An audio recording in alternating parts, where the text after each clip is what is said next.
చూడండి problem number 13th. National steel limited company వాళ్ళు Hindustan iron steel limited వారు కొనుగోలు చేశారంట. నేషనల్ని హిందుస్థాన్ వాళ్ళు కొన్నారు. అంటే నేషనల్ అనేది అమ్ముడుపోయేది హిందుస్థాన్ కొనుగోలు కంపెనీ. కొనుగోలు ప్రతిఫలం ఏమన్నాడు? నేషనల్ స్టీల్ కంపెనీ లిమిటెడ్లో ప్రతి వాటాకు 90 రూపాయల నగదు చెల్లిస్తారు. అలాగే ప్రతి వాటాకు హిందుస్థాన్ ఐరన్ స్టీల్ లిమిటెడ్లో 75 రూపాయల విలువ గల 4 వాటాలను 140 రూపాయలకు జారీ చేస్తారు. అసలు విలువ 75, 140 రూపాయలకు జారీ చేస్తారు. ఇదంతా ఎవరు చూసుకుంటారు? కొనుగోలు కంపెనీలో చూసుకుంటారు. ప్రస్తుతానికి మాత్రం కొనుగోలు ప్రతిఫలం లెక్కించేటప్పుడు ఎట్లా చేస్తాం చూడండి. ప్రతి వాటాకు 90 రూపాయల నగదు అన్నాడు. సో నేషనల్ లిమిటెడ్లో ఎన్ని వాటాలు ఉన్నాయి చూడండి, 6000 వాటాలు ఉన్నాయి నేషనల్ లిమిటెడ్లో. సో 6000 వాటాలు ఇంటూ 90 రూపాయలు 5,40,000. దాంతోపాటుగా ప్రతి వాటాకు ఏమన్నాడు? 4 వాటాలు అన్నాడు. ఒకటికి 4 వాటాలు అయితే 6000 వాటాలకి ఎన్ని? 24,000 వాటాలు ఇంటూ ఎంతకి ఇచ్చాడు? 140 రూపాయలు. సార్ 75 రూపాయలు అసలు కదా, రైట్, అసలు 75, కానీ అది ఎక్కడ చూసుకుంటారు? కొనుగోలు కంపెనీలో చూసుకుంటారు. ఇప్పుడు అవసరం లేదు. సో 140 రూపాయలు అంటే ఇంత వచ్చింది. మొత్తం కొనుగోలు ప్రతిఫలం 39 లక్షల రూపాయలు. సో ఇప్పుడు నెక్స్ట్ స్టెప్ ఏంటి? ఆస్తులని పరిష్కార ఖాతాకు మళ్లించాలి. ఓకేనా?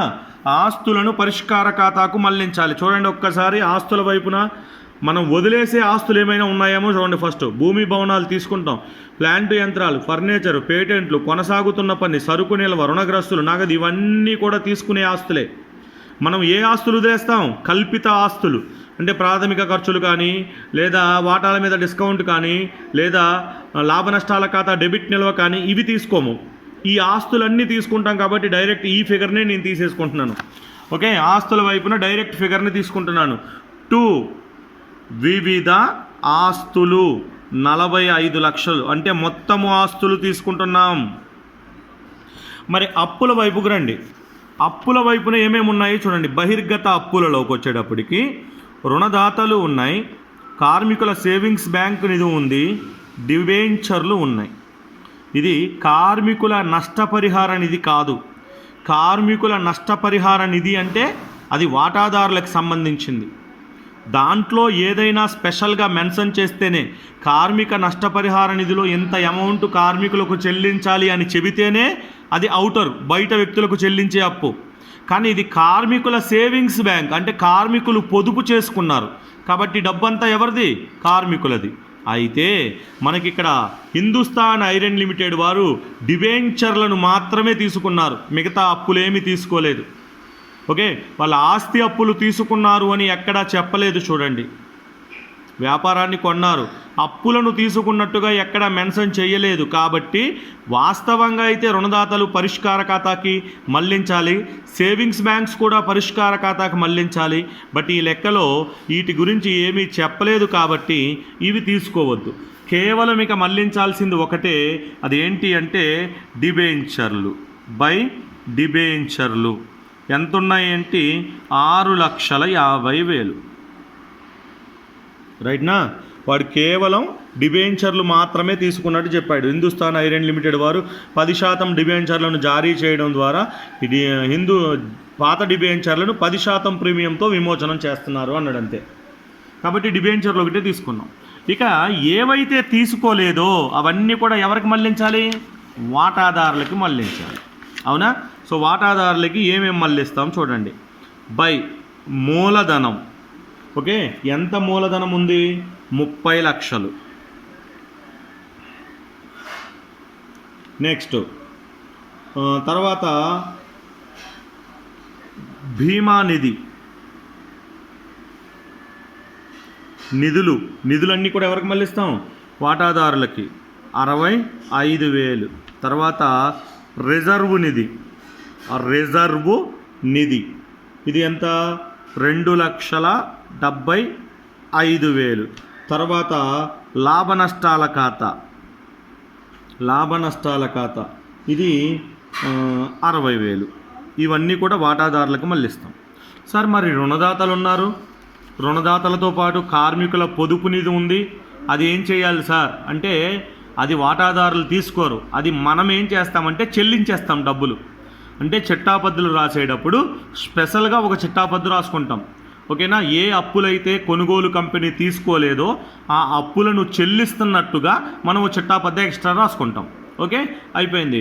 ఆస్తులన్నీ పరిష్కార ఖాతాకు వచ్చినాయి, కొనుగోలు కంపెనీ తీసుకున్న అప్పులు వచ్చేసినాయి, ఆ మిగతా వాటాదారులకు సంబంధించినవి అన్నీ వచ్చేసినాయి. సో ఇప్పుడు కొనుగోలు ప్రతిఫలం రాస్తాం ఇక్కడ. బై ఎవరిస్తారు కొనుగోలు ప్రతిఫలం? హిందుస్థాన్ లిమిటెడ్. హిందుస్థాన్ లిమిటెడ్ ఎంత కొనుగోలు ప్రతిఫలం ఎంత లెక్కించాం? 39 లక్షలు. దెన్ ఎప్పుడైతే మనం కొనుగోలు ప్రతిఫలం రాసామో పరిష్కార ఖాతాని టోటల్ చేద్దాం. పరిష్కార ఖాతాని టోటల్ చేస్తే మనకి లాభమా నష్టమా ఏదో ఒకటి వస్తుంది. 39 6 45 45,50,000. సో 45,50,000 నిల్వ తేలిస్తే ఎంత వచ్చింది? 50,000. ఓకే, ఎవరికి ఇస్తామా 50,000? వాటాదారులకి ఇచ్చేయాలి. సో పరిష్కార ఖాతాలో 2 వాటాదారులు అన్నాం కాబట్టి వాటాదారుల ఖాతాలో బై పరిష్కార ఖాతా. ఓకే, బై పరిష్కార ఖాతా ఎంత అమౌంట్? అది 50,000 లాభం.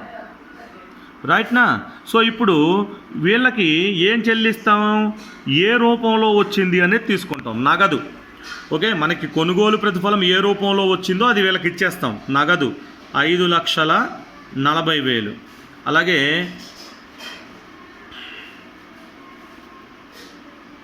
వాటాలు 33,60,000 ఇట్లా రాసేసేవాళ్ళం ఇంతకు ముందు. అవునా? ఇప్పుడు ఇట్లా రాస్తే తప్పు వస్తుంది. చూడండి, మీరు టాలీ చేసి చూడండి. రెండు వైపులా మీకు టాలీ కాదు, ఖచ్చితంగా టాలీ కాదు. ఎందుకు టాలీ కాదు అంటే ఇక్కడ 5,40,000 రూపాయల నగదు కూడా మనం వాటాదారులకు ఇచ్చేయట్లే. అదేంటి సార్, ఇంతకుముందు మీరు 10 లెక్కలు చెప్పారు, 10 లెక్కల్లో కూడా కొనుగోలు ప్రతిఫలంగా ఏ నగదు అయితే వచ్చిందో ఆ నగదు ఇక్కడ ఇచ్చేశారు, అలాగే వాటాలు వచ్చినాయి, వాటాలు ఇక్కడ ఇచ్చేశారు కదా, మరి ఈ లెక్కలో ఎందుకు ఇవ్వకూడదు అంటే ఈ లెక్కలో కొనుగోలు కంపెనీ 2 అప్పులు తీసుకోలేదు. కొనుగోలు కంపెనీ 2 అప్పులు తీసుకోలేదు. ఏమేమి అప్పులు తీసుకోలేదు? ఒకటి రుణదాతలు తీసుకోలేదు, రెండోది కార్మిక పొదుపు నిధి తీసుకోలేదు. అవి మనం చెల్లించాలి. ఓకే, ఏ అప్పులైతే తీసుకోలేదో ఆ అప్పులని మనం చెల్లించాలి. రుణదాతల ఖాతా డెటార్, కార్మికుల పొదుపు ఖాతా డెటార్, టు నగదు ఖాతా ఈ 2 కూడా మనం చెల్లించాలి. సో ఎంత ఉన్నాయి చూడండి, అవి ఎంత ఉన్నాయి? రుణదాతలు 2,50,000 రుణదాతలు ఉన్నాయి. అండ్ కార్మిక నష్టపరిహార నిధి ఎంత ఉంది? కార్మిక పొదుపు నిధి 2 లక్షలు. అంటే నగదు ఎంత చెల్లిస్తాం మనం? 4,50,000 చెల్లిస్తాం. ఓకే, ఏంటిది? కొనుగోలు కంపెనీ తీసుకొని అప్పు చెల్లించినందున. ఇది గుర్తుపెట్టుకోండి, ఈ లెక్కలో కొత్తగా వచ్చిన పాయింట్ ఇది. ఏదైతే కొనుగోలు కంపెనీ తీసుకోలేదో ఆ అప్పుని మనం చెల్లిస్తాం, కొనుగోలు కంపెనీ తీసుకొనివి. సో ఇది ఒక్కటి మాత్రం గుర్తుపెట్టుకోండి. అంటే ఇప్పుడు మన దగ్గర మొత్తం నగదు ఎంత ఉన్నట్టు? ఇప్పుడు ఇంకా నగదు నిల్వ ఎంత ఉన్నట్టు మన దగ్గర చూడండి. మనకి వచ్చిన నగదు ఎంత? వచ్చిన నగదు వాళ్ళ దగ్గర నుంచి కొనుగోలు ప్రతిఫలంగా మనకు వచ్చిన నగదు 5,40,000. దాంట్లో మనం చెల్లించింది ఎంత? చెల్లించినది రుణదాతలకి వాళ్ళకి చెల్లించింది ఎంత? 4,50,000. అంటే ఇంకా మన దగ్గర ఎంత మిగులుతుంది? 90,000 మాత్రమే మిగులుతుంది. ఆ మిగిలినది మాత్రమే వాటాదారులకి ఇవ్వాలి. టు నగదు 90,000. అయితే ఇప్పుడు మీకు వాటాదారుల ఖాతా టాలీ అవుతుంది. 34,50,000తో టాలీ అవుతుంది. అర్థమైందా? ఈ లెక్కలో కొత్త పాయింట్ ఏంటి? ఈ లెక్కలో కొనుగోలు కంపెనీ 2 అప్పులు తీసుకోలేదు. ఏ అప్పులైతే తీసుకోలేదో ఆ అప్పులని మనం చెల్లించుకుని మనకి వచ్చిన నగదులో నుండి మనం చెల్లించిన నగదు తీసేసి మిగిలిన మొత్తం మాత్రమే వాటాదారులకు ఇస్తాం. రైట్నా? సో మీకు చిట్టాపద్ధతులు రాసుకోవడం వచ్చేస్తుంది కదా ఇంకా దీని ఆధారంగా. రైట్. సో నెక్స్ట్ ఇదే లెక్కకి మరి కొనుగోలు కంపెనీ పుస్తకాలలో ఎలా ఉంటాయి? కొనుగోలు కంపెనీ పుస్తకాలలో ఫస్ట్ దేనికి రాసుకుంటుంది? కొనుగోలు కంపెనీ వ్యాపారం కొన్నందుకు రాసుకుంటుంది. వ్యాపార కొనుగోలు ఖాతా డెటార్, వ్యాపార కొనుగోలు ఖాతా డెటార్ టు నేషనల్ కంపెనీ. ఓకేనా? ఎంత పెట్టుకున్నాం? 39 లక్షలు. మీరు కొనుగోలు కంపెనీ పుస్తకాలలో ఈ చిట్టాబద్దులు 4-5 కామన్. ఫస్ట్ వ్యాపారం కొన్నందున. రెండోది ఏంటి? ఆస్తి అప్పులు తీసుకుంటున్నది. రెండోది ఏంటమ్మా? ఆస్తి అప్పులు తీసుకుంటుంది. ఏమేమి ఆస్తులు తీసుకున్నాం, ఏమేమి అప్పులు తీసుకున్నాం? వివిధ ఆస్తుల ఖాతా డెటార్. పరిష్కార ఖాతాలు తీసుకున్నాం కదా ఇంతకుముందు 45 లక్షలు. అన్ని ఆస్తులు తీసుకున్నాం. ఒక లైన్ గ్యాప్ వదిలేసుకోండి. 2 వివిధ అప్పుల ఖాతా. అప్పులు ఏం తీసుకున్నాం? కేవలం డిబెంచర్లు ఒకటే 6,50,000 రూపాయలు మాత్రమే తీసుకున్నాం. 2 వ్యాపార కొనుగోలు ఖాతా. ఎంత కొన్నాం వ్యాపార కొనుగోలు? 39 లక్షలు. 39 లక్షలు. ఇప్పుడు దీనికి మధ్యలో ఉన్న తేడా ఏమవుతుంది? గుడ్ విల్ అవుతుంది. ఏమవుతుంది? Good will. ఎంత వస్తుంది? 50,000 గుడ్ విల్. 50,000 good will. మీరు అబ్జర్వ్ చేస్తే ఇక్కడ పరిష్కార ఖాతాలో లాభం, అమ్ముడుపోయే కంపెనీకి పరిష్కార ఖాతా క్లోజ్ చేస్తే మీకు లాభం వస్తుంది చూడండి. ఆ లాభమే ఇక్కడ కొనుగోలు కంపెనీకి వచ్చేటప్పటికి గుడ్ విల్ అవుతుంది. ఓకేనా? అంటే మనం ఇవ్వాల్సిన దానికన్నా వీళ్ళకి 50,000 ఎక్స్ట్రా ఇచ్చాం, అది వీళ్ళకి లాభం. మనం ఎందుకు ఇస్తున్నాం ఆ 50,000? గుడ్ విల్ కోసం ఇస్తున్నాం. ఓకే. సో ఆస్తి అప్పులు తీసుకున్నందున. సో ఇంతవరకు మనం ఈజీగా రాసేస్తాం. ఈ మూడో చిట్టాపద్దు ఇంపార్టెంట్. ఎందుకు ఇంపార్టెంటు అంటే చూడండి, మనం కొనుగోలు ప్రతిఫలం చెల్లిస్తున్నాం. ఎవరికి చెల్లిస్తున్నాం కొనుగోలు ప్రతిఫలం చెప్పండి? కొనుగోలు ప్రతిఫలం చెల్లిస్తున్నాం ఎవరికి? నేషనల్ కంపెనీకి. నేషనల్ కంపెనీ ఖాతా డెటార్. ఎంత చెల్లించాంరా కొనుగోలు ప్రతిఫలం? 39 లక్షలు. ఎలా చెల్లించాంరా 39 లక్షలు? సార్ ఆల్రెడీ మనం ఇక్కడ చేసాం కదా కొనుగోలు ప్రతిఫలం. 5,40,000 నగదు, 33,60,000 వాటాలు, మొత్తం కలిపి 39 లక్షలు కదా. ఇది రాసేస్తే సరిపోతుంది కదా అనుకుంటాం. కానీ ఇప్పుడు మనం కొనుగోలు కంపెనీ మన వాటాలు అసలు విలువ ఎంత? 75. దాన్ని ఎంతకి ఇస్తున్నాం? 140. అంటే అందులో 65 రూపాయలు ప్రీమియం ఉంది. అది ఈ 140లో 75 అసలు, 65 ప్రీమియం. ఇది కొనుగోలు ప్రతిఫలం లెక్కించేటప్పుడు అవసరం లేదు, అమ్ముడుపోయే కంపెనీ పుస్తకాల్లో అవసరం లేదు. కానీ కొనుగోలు కంపెనీ పుస్తకాలలో రాసేటప్పుడు మాత్రం విడగొట్టి చూపించాలి ఖచ్చితంగా. 2 వాటా మూలధనం, 2 వాటా ప్రీమియం, 2 నగదు. ఖచ్చితంగా విడగొట్టాలి ఇక్కడ. అసలు ఎంత, ప్రీమియం ఎంత అనేది.